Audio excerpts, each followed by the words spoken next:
The reason why I like doing this and want to do it is that it has to be passed on properly.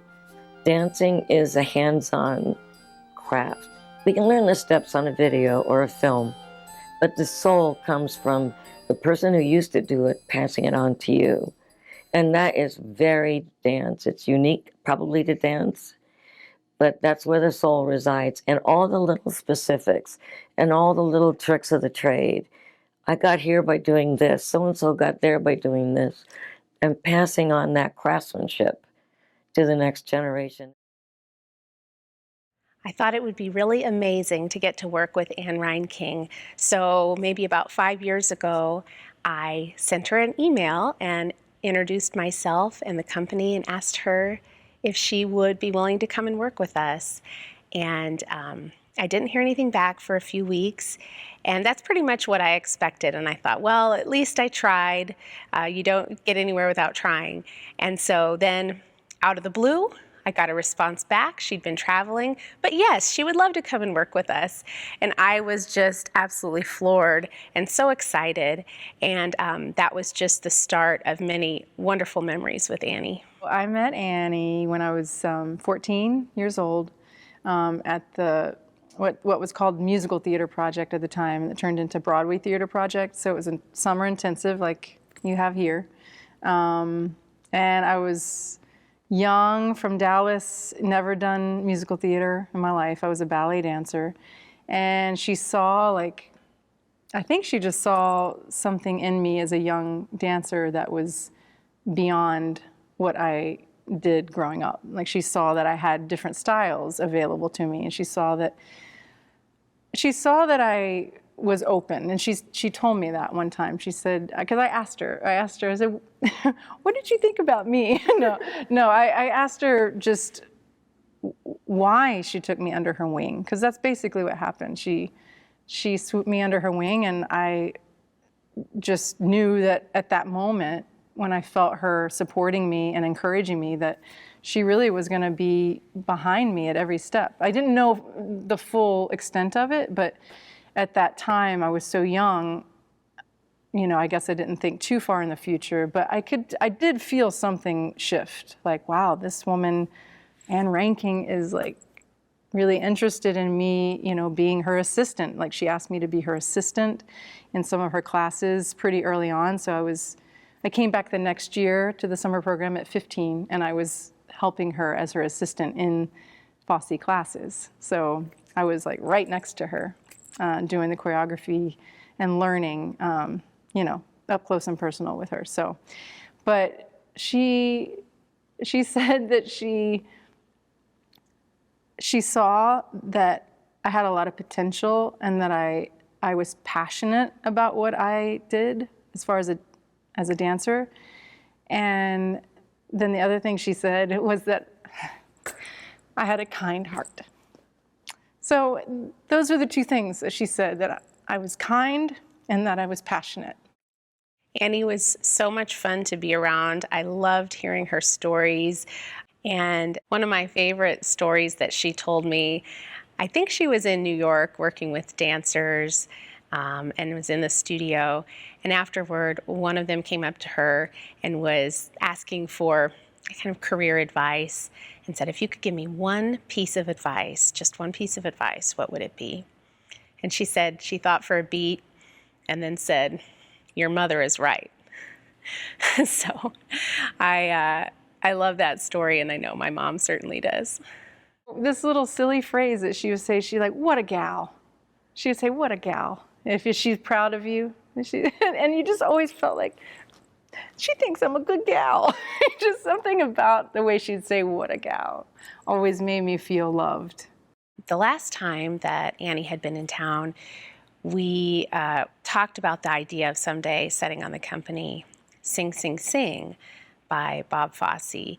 And we watched the film of it, and Dilise was the star in it, did the trumpet solo. She was just breathtaking. Well, that solo is hard. It's a hard solo. It's deceivingly hard. It's a lot of stamina involved, a lot of artistry, and because of that, you've got a double whammy. You're not only doing technical stuff, but you're also having to basically do a solo and make it look like that you're making it up on the spot. So when this season came around and with the pandemic, we decided we were going solo, I called Annie up and said, do you want to do this with us? What do you think? And she said, oh, I'd love to. So we got Annie and Dilise, and we ended up working with Kelly. And we just had an amazing time. It was so much fun. When Erica called me and asked me if I could come in to learn the trumpet solo, I was over the moon. I was so excited. Working with Anne and Dilise was honestly one of the greatest highlights of my career, if not my life. I feel like I just learned so much from them. Yeah, we're getting the best of both worlds there. Good. That's great. Yeah. I'm happy. That'll work. Mm-hmm. That's gorgeous. And I don't want to miss the drag. She's figuring it out. She's sort of doing it In the air. I know. It looks great. It looks awesome. It looks good. It's so good. We found a fix. Dilise is happy. I'm happy. Bob and Gwen are happy. Hey. I checked. The piece was very challenging, but in the best of ways. So every little detail, every little part was so important and so musical. And Anna and Dilise really wanted me to really not just listen to the music, but to really feel it. And so they told me to go home and listen to it, and I did. I would come home and I listened to it all night. And then we were rehearsing for a number of days, and then I was going to have 2 days off before our next rehearsal. And I'll never forget Anne saying, 2 days off? Well, you better come back better.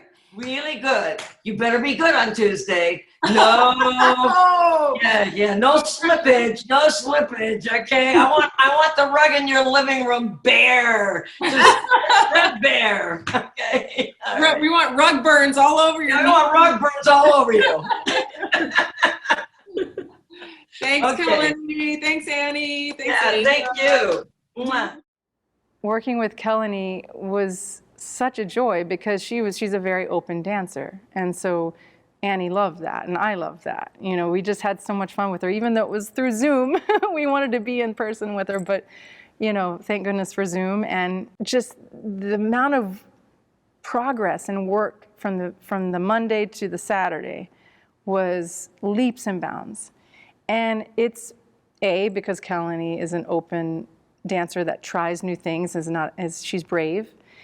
B, because Annie set it on her, what works for her, even though it was the same choreography, but she, just little things, the essence of things, she made it work for Kelly. And I can't wait to see the final product. I'm so excited about it. I wish Annie was here to see her do it, but she'll see it in a different way, so from a different perspective. Hearing her stories, what she had to give, she was just so giving, and the joy and passion of dance just radiates off of her. People always think of Ann Reinking as a Broadway dancer and movie star and all this glamorous stuff, but really, to the core of who she was a teacher and a mentor and a dancer. She's just the most generous person, really. And sometimes you don't necessarily expect that from a big star, what they're gonna be like to work with. But she's just very kind and warm and generous. We worked so well together. There was a kinship in the studio from the very beginning, from when I was 14, and it just continued to grow and become richer, and the trust just grew deeper. And so there was an unspoken understanding between the two of us that it has always been there. I never really thought about it, but then now that she has transitioned and passed away, I think about it a lot now, that I was just so lucky to have that, to have somebody trust me at such a young age to just be right by her side. I learned so much from her through the years. Like, it's just countless amount of information that it will just is instilled in me for the rest of my life. She just pushes you to want to reach the top of your potential and then just never settle, and you just want to keep going and going. And we would run the piece over and over, and it didn't even matter that I was tired or anything. I just wanted to do it again and again. And the joy that she had for the movement, you just couldn't help but feel it and just want to capture every little detail. I guess it's just, there's so much I want to say to her. It all gets balled up into one kind of hard to break it into words, because she was so special in every way in my life, in my personal life, in my professional life. But I guess just, I would say to her, thank you. She was the strongest woman I think I've ever encountered in my life. She was so vibrant and full of life, and I thought we would have many years to get to continue to know her, but you have to make the most of the time you have, and I think we did.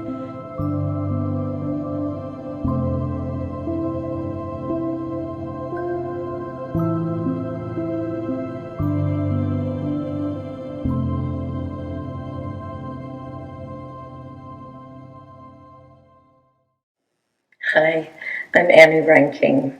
Just a little bit of dance history. Way back when, in the late 1930s at Carnegie Hall, Benny Goodman and his orchestra performed a fabulous piece called Sing, Sing, Sing, of which there were amazing solos. In particular, Harry James' solo, the trumpet solo.